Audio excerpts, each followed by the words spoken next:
All right, welcome. Welcome to Flower Power. So how many of you are grandmasters of the power already? Oh my God, all newbies. All right, so you are Flower Power apprentices, and I will turn you into adults. Masters. In fact, if you think about it, what's the difference between teenager and high school level and the parent, right? Many times the parent is more juvenile than the high school kid. But the difference is fundamentally an adult knows how to use flowers. And actually, it's the only legal form of bribery. Really, if you think about it. Some people think chocolate might work. No. Bottles of wine? No. Fancy Mylar balloons? It's nothing like the power of flowers. So anyway, that's what this class is about. It's about the application of the art and science of the beauty and perfection of flowers. I'm also going to tell you a little bit about how this course came about, because you might have noticed that no course at UC Davis has a title this long. Okay? When I tried to get this course approved by the courses committee about 10 years ago, they said, Professor Leith, there's two things about your class that we cannot do. One is that title will not work. And the other is you cannot have a course where you can base the grade solely on people parking their butts in comfortable seating. That was my proposal. It was just going to be, you show up, you pay attention, I release you at some point in time, and that's what would count. And they said, no, you cannot do that. Not at UC Davis. The University of California is this high-power educational infrastructure. We cannot have students getting credit for some wussy little thing where all you got to do is show up. Okay, we do that at Cal Poly and whatever, but not here. Okay, this is the UC Davis, right? It's sad but true. It is the way it is. So anyway. I'm going to spend a little bit of time talking about how the course came about, because it didn't just happen, and it's not taught anywhere else on the planet. I know because I've checked. I've flown around the planet. I even went to the institution that thinks that they are better than us. We are number one, right? We're the number one ag school in the world. Am I right? Yes. Did you know that? Some of you are saying, really? Oh, come on, people. We arm wrestle for this. I know who the other two are that stand at the top, and they think they're number one. One was our friends in New York at an institution called Cornell. So I went and I gave a talk about this class at Cornell. In fact, if you do your internet searching right, you can probably pull up the video of the lecture I gave about Flower Power, the class at Cornell. So this has actually been a little bit of an innovative thing, and I'm proud of it. It's my baby. I birthed this baby. My wife did have something to do with this baby. She took care of the other two, but this baby is mine. But I'll tell you what she had to do with this one also, because it is a little tiny bit relevant. And, let me introduce myself. My name is Heiner. Family name is Leith. You can call me Professor Leith. You can call me Heiner. Either is fine. I know that if I were to ask all of you to call me Heiner, a lot of you would never call me at all because you can't get over that. Fine, call me Professor Leith. It's good. Okay. And I will be introducing the rest of the staff later on in the session today. So my world revolves around flowers. That may not be so unusual, but I've always thought that the world of flowers is kind of a little thing. It's like a specialization. I happen to like flowers. I have 80 colleagues in my department who work with plants. My department is the plant sciences department. We have another department over here also, a bunch of plant biologists. There's another 30 or 40 of them. So a lot of plant people here at UC Davis, but I'm the one that works with flowers. I don't understand how the others can't work with flowers. It makes no sense because every plant has a flower side to it. You know, it's part of everything. But the world that I live in, I work with growers who grow flowers in greenhouses. And now I also work with plants that are not purely ornamental. Many times we think about flowers, well, that's ornamentals. Everything else is, well, it turns out that every piece of fruit that you eat started as a flower somewhere, right? And so there are a lot of facets to this that somehow don't necessarily make sense, but it is what it is. And so I teach a class on greenhouse and nursery production. This is the advertisement. You know, you're used to always getting a stream of useful information, and suddenly there's this completely useless bit called an ad, right? You watch TV. Some of you probably don't, but you're accustomed that it would be normal to have like a flow of good information and then an ad. More good information and then an ad. Whether the ad is good information or not, I don't know. But in my case, my ad is this. I teach ENH 125, and you're all welcome to take it. So I was contracted by the USDA to do a project. And this project was a project that involved the Foreign Ag Service. Now, it might surprise you that the USDA has a Foreign Ag Service. After all, it's the United States Department of Agriculture. Foreign Ag Service? Why would that be in USDA? Well, it is. I don't know. Many things in that world make no sense, okay? I have been, I'm not going to say anything. It'll be too funny, okay? This will be a half an hour of just joking about how ridiculous federal government is right now. But back then, you know, I had a lot of respect for them. I have a little bit less now, but these people, of course, fantastic people. What they do is they are all over the world helping other nations, people in other nations, with agriculture.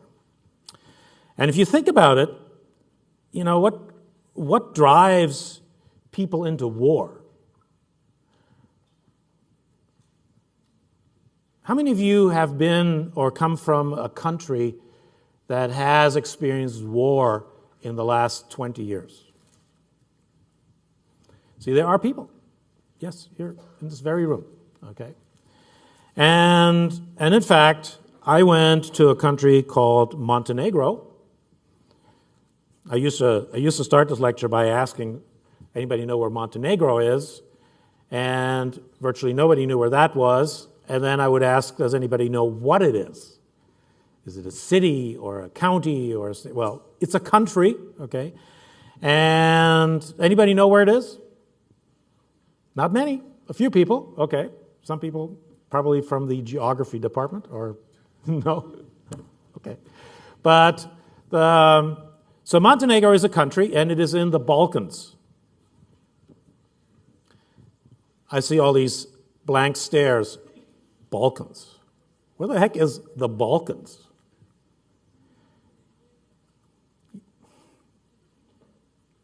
Really? Yes. Okay. So you need a map, okay? Does anybody recognize this part of the planet? Okay. Hallelujah. Now you have a point of reference. You're looking at Europe, okay? Europe, right? And I've circled the area that is the Balkans. And so this is the part, there used to be a country there called Yugoslavia, which kind of imploded and exploded at the same time. And then people didn't have enough to eat in one part, so people came and said, well, we got to have stuff. And Anyway, war broke out, and it was a mess for many years. And now by 2007, this mess was kind of over. They had reached a place where they were at peace. People weren't killing each other anymore. But they were trying to rebuild all of the stuff that had been broken during the war.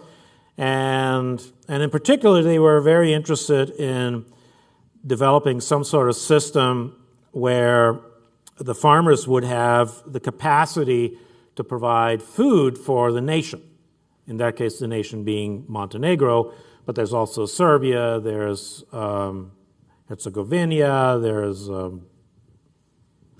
Kosovo, various countries. I don't even want to mention their name because if there's people from some of those countries here, they might cause an international incident. I don't want to do that. So bottom line is that I was sent over there to help farmers become flower growers. Say what? Sorry, I can't hear you down here, so you have to speak up. But, so anyway, and since I work with flower growers here in the United States, certainly all over the U.S. and California particularly, I really know about how farmers think, what farmers need, how farmers need to do their work. And so I felt that I had the ability to provide this kind of a training. And since I teach a course on greenhouse production, I just sliced out some of the lectures, and I went over there and gave the lectures, and it actually worked really quite well. So that's what I was doing. I was heading out. And that all just to say that I'm in the process of getting on a plane to go to Montenegro. And as I was getting on the plane, my wife gave me a book. And my wife accuses me of being almost illiterate because I never read any books. I write books, but I don't read them. It's a weird thing. Okay, but anyway, I hadn't read a non-fiction book or a fiction book in God knows how long. And so she said, you need something to read. So I looked at the book and had the word flower on the title. I said, yeah, it looks good. Okay, I'm the flower guy. And so she gave me the book and said, and the book is entitled Flower Confidential. There you see the cover. And she suggested that it might be interesting light reading for me as I'm traveling. And it's a 9-hour flight to Frankfurt and then a couple of more hours to get to Montenegro. So I basically got on the plane, stuffed this thing in my backpack, and on the plane, they bring me my food. I actually bought a ticket where I got food and started reading the book. And to my surprise, as I'm reading the book, I find that I know the names of the people. And I thought initially when she gave me the book, I thought she said it was like fiction. But if you're opening a book and you know the people that you're reading about in the book, that's not fiction. Okay? I did know that. Okay? So I'm reading the book, and so here's what the book starts. And by the way, you are compelled to read this book. It's required reading here. Has anybody tried to get a hold of a copy of the book? All right, well, you can probably get it from Amazon or whatever, second day, maybe within 2 hours if you play your cards right, whatever. Anyway, you don't have to buy it through the bookstore. In fact, there's an electronic version of it that you can also get. So, and it is cheap. By textbook standards, this will probably be the cheapest textbook you're going to buy. Really. It's in you might be able to get it in the single digits. I don't know. It's not a $100 book. Okay. So I opened the book up and I'm reading. It says, what's the first thing a person does when you hand them flowers? Bob Utzka. Well, I know Bob Utzka. Okay. He is the general manager at the San Francisco Flower Market. And he's right there in the book. First line, first sentence, somebody I know. Right? So that's kind of weird. And he says, to answer his own question, he pantomimes the gesture of people bringing their hands to his face and breathing deeply. They smell them. And so that's Bob right there. He's a little younger in that picture. I'm in the picture too. So it's not one I took. It's somebody else took this one, but they shared the picture with me. I'm right there, right? This guy is another flower grower. And anyway. So I sniffed the air trying to catch the fragrance of rose or lily. Nothing. 60 vendors sell cut flowers and plants out of the warehouse off Market Street, and as Bob and I walked the concrete floor a little after 5 a.m., neither one of us could find a blossom with a scent.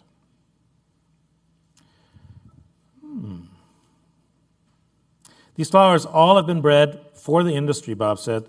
They're selected for flower, for color, for size, and most of all for durability. And you make some trade-offs when you do that. One of the things these flowers lose is scent.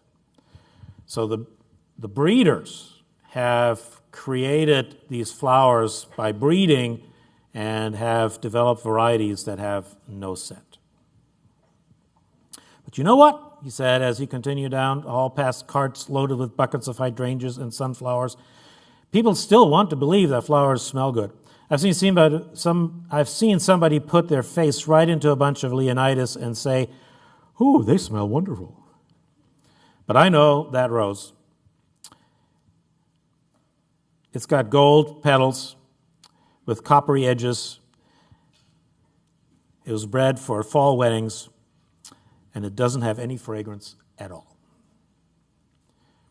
Now, how many of you have had some flowers or have bought flowers, and did you think that there was scent? Sometimes there is. Sometimes there's a variety that they haven't bred out. Lilies particularly, many lilies have very strong scent, and they have not bred it out. By the way, the correct spelling for Leonidas is this, not the way Amy Stewart spelled it in the book.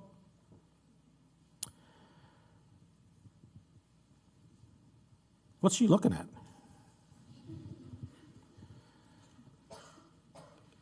So why do you need a pretty face to market fantastic flowers? I don't know. This is a poster from one of the companies, but it kind of portrays the fact that there are questions. There are things that are not obvious.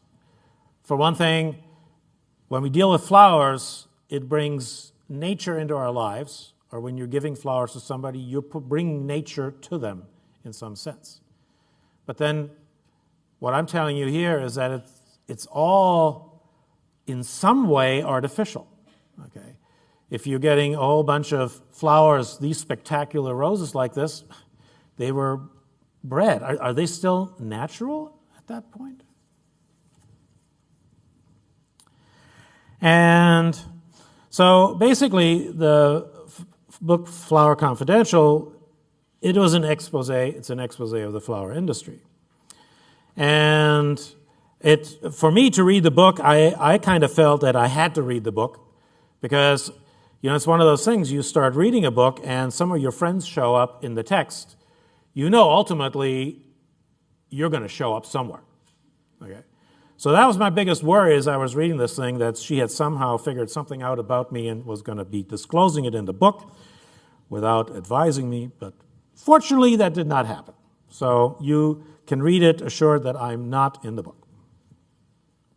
Also, one thing that I might mention, it's probably completely irrelevant at this point, but the San Francisco flower market actually is no more. Just recently, it went by the wayside, and the entire marketing scheme that it used to take over has been replaced by something else, and flowers are now getting to people a different way. So the book is about where flowers come from, how they're distributed, the genetics and the production of flowers internationally. And really the most fundamental thing that you will find is that if you have a bouquet that you're going to get from a florist, or you're buying something and shipping it to your mom or your dad, or somebody's shipping you a bouquet, it's quite likely that every single stem was grown somewhere else and brought together to make that bouquet. And somewhere else on the planet.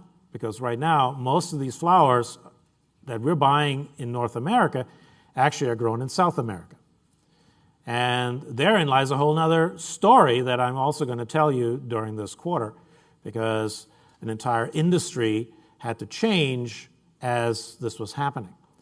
And so we now have a lot of flowers that come from offshore. And as a result, in the part of that, actually, there has been much more flower consumption in North America since that has happened. But at the same time, the number of flower growers that are North American flower growers has declined, because a lot of them have gone out of business growing flowers, and they're now growing something else. So basically, as I was reading the book, I was thinking, this would be a very interesting book as like a freshman seminar or a college course of some sort. So I thought about it. And as I was flying home, and I was thinking about it again, and I sketched out the course because I'd read the book, I have nothing left to do. So I made a course outline, came back and showed it to some of the people in my department, and they said, oh my gosh, this will be a great little course. You could probably get about 5 freshmen interested in this. So I said, okay, well, we'll make a freshman seminar out of it. And thinking that I might get a handful of students. And indeed, I got a handful of students. In fact, I was in a conference room that had 40 seats, and by gosh, there were 40 students when I showed up for the first day of class. Now, this was, 15 years ago now, 10 years ago now, whatever it was. Sorry, I'm not good with dates now. And so I had 40 in there, and I had 10 more on the waiting list. So 50 students I had names for freshman seminar. How many of you have done a freshman seminar? A lot, right? So they're not supposed to be 50 people there. It's supposed to be 15, okay? So I call up the freshman seminar people and say, hey, what's going on here? I've got all these people. They said, well, they're not supposed to be there. So I went back to the seminar room and said, okay, I've heard from the people that do freshman seminar. Most of you aren't supposed to be here. Now, who is registered? And then I get 15 hands. I said, okay. The others, why are you here? Well, we're on the waiting list. I said, there's only 10 on the waiting list. That leaves 25. There's still more. I said, the rest of you, what are you doing here? We're waiting to get on the waiting list. So anyway, so I figured there was something about this that was inherently interesting to students, which nobody knew. I didn't know. Nobody in my department knew. And honestly, it's still a mystery. It's still a mystery to me today. And in fact, it's a mystery to the entire world. The American Floral Endowment actually funded a research project for me to look at why college students, i.e. you, might 400 of you at once want to be in a class about flowers. So I don't know exactly why each of you is here, but there's clearly something interesting. Right? And so basically over the years, I've sort of developed this course, initially as a special topics course, but then I realized, I'm going to try to build a course that is a little different from other college courses. I'm going to give the students what they want, not what the professor wants to teach, not what the curriculum wants to make sure you know, but what you want. So I went to your advisors. Each of you is in a major. You have an advisor. I went and talked to a bunch. It's kind of hard finding them because I know the advisors that are in my major, the major that I principally serve, but I don't know the other ones. So I put the word out to try to get the information, and what I learned was that what a lot of students need is an easy science course. Now, that's not the students that are in the sciences, that's the students that are in the other majors, and you know who you are. I'm not saying anything negative. And the need was for like a 1 or 2 unit course. Easy.